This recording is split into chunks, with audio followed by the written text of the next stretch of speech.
தேடுகிறது. நன்மையான விஷயத்துல அவன் நம்மளை தேடுவான். நன்மையான காரியங்கள்ல நம்மோடு இருக்க நினைப்பான். ஆனா நம்முடைய உபத்திரங்கள் வரும்போது, பாடுகள் வரும்போது நம்மோடு அவன் இருப்பது இல்லை, இருக்க விரும்ப மாட்டாங்க. ஏன்னா அவனே உபத்திரப்படுறான், அவங்ககிட்ட போய் நம்ம என்ன பண்றதுன்னு சொல்லுவாங்க. ஆனா ஆறுதல் படுத்துவோ தேர்தல் படுத்துவோ ஒருவன் நிற்க மாட்டாங்க. இதுதான் உலகத்தோட நடவடிக்கை. ஆனா பரலோகத்தின் தேவன் சொல்றாரு, நெருக்கத்திலே கூப்பிடு, நெருக்கத்திலே நோக்கி கூப்பிடு, கர்த்தரை நோக்கி கூப்பிடு, நான் மருத்துவம் கொடுப்பேன். அதுவும் நீதிமான் கூப்பிடும் போது தேவன் சத்தத்துக்கு உடனே பதில் கொடுக்கிறார். தேவன் பதில் கொடுக்கிறார். யோசேப்பு குழியில போட்டோன்னே இந்த யோசேப்பு கூப்பிடுற சத்தத்தை சகோதரர்கள் எழுவுனாங்க. அதை கூட அவங்க காதுல கேட்டுக்க வாய்ப்பு இல்லை. ஏன்னா அவங்க சாப்பிட்றதுல தம்பி கத்துறான், அவனை கல்லெறிஞ்சு கொண்டு நினைச்சாங்க, கல்ல தூக்கி அவனை கொண்டுறான்னு நினைச்சாங்க. ஏன்னா அவன் கூப்பிடுற நெருக்கம் அவங்களுக்கு எப்படி எரிச்சலா இருந்தது. அவனை கொலை செய்யணும், அவன் துபத்திரப்படுறது அவங்களுக்கு சந்தோஷமா இருந்தது. ஆனா அவனை விற்றார்கள். ஆனாலும் யோசேப்பை தேவன் ராஜாவாக உயர்த்தினார். தேவ ஜனமே, தேவப்படுகளை நான் சொல்லுகிறேன், இந்த காலை வேளை ஏதோ ஒரு உபத்திரத்துல உட்கார்ந்துருக்கலாம், நீங்க ஏதோ ஒரு நெருக்கத்துல உட்கார்ந்துருக்கலாம், ஏதோ ஒரு குழப்பத்துல உட்கார்ந்துருக்கலாம், ஏதோ ஒரு காரியம் உங்களை மடங்கடித்து கொண்டிருக்கலாம், ஏதோ ஒரு போராட்டத்தினால நெருங்கி கொண்டிருக்கலாம். ஆண்டவரே, எனக்கு இந்த உபத்திரத்துல நின்று கொண்டிருக்கிறேன், இந்த உபத்திரத்துல யாருமே எனக்கு இல்லை, இந்த உபத்திரத்துல ரொம்ப ரொம்ப கலங்கி நிற்கிறேன், என் சத்தத்துக்கு யார் பதில் கொடுப்பா, யாராவது தூக்கி விடுவான்னு நினைக்கிறீங்களா? இல்லைங்க, உங்களுக்கு யாரும் தூக்கி விட மாட்டாங்க.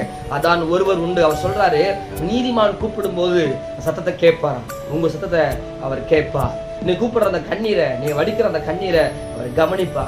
இந்த காலையில உங்க கண்ணீரை கவனிக்கிற ஒருவர் உண்டுங்கிறத நல்லா ஆராய்ந்து அறிந்து கொள்ளுங்க. கூப்பிடு சத்தத்துக்கு ஆராய்ந்து அறிந்து கொள்ளுங்க.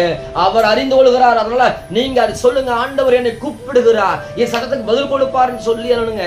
அந்த விசுவாசத்தோட கூப்பிடுங்க, கூப்பிட்டு கொண்டே இருங்க. என்னடா ஒரு தட்டுகள் திறக்கப்பட்டு சொல்லு, தட்டி கொண்டே இருக்கணும். திறக்கிற வரைக்கும் தட்டிகிட்டே இருக்கணும். திறக்கும் போது அற்புதங்கள் புறப்பட பண்ணும்.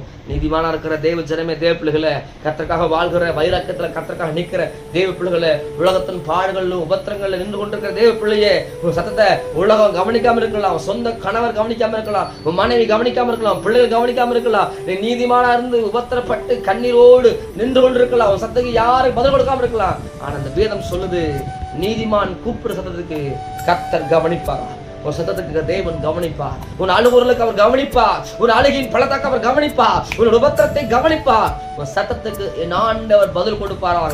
என்னோட இணைந்து ஜெபம் பண்ணுவீங்களா? கூப்பிடுவீங்களா? நீ தேவ பிள்ளையா இருக்கபடினால கூப்பிடுங்க. தேவ நாம உங்களுக்குள்ள மகிழ்படும். பரிசுத்த நல்ல பிதாவே, இந்த காலை வேளையில விசேஷமான கரத்தின் வல்லமை யாரெல்லாம் இந்த காலை வேளை கூப்பிடுறாங்களோ அற்புதம் புறப்பட பண்ணுங்க, தலையை வைத்து பண்ணுங்க, சாட்சி எழுப்பித்தாங்க.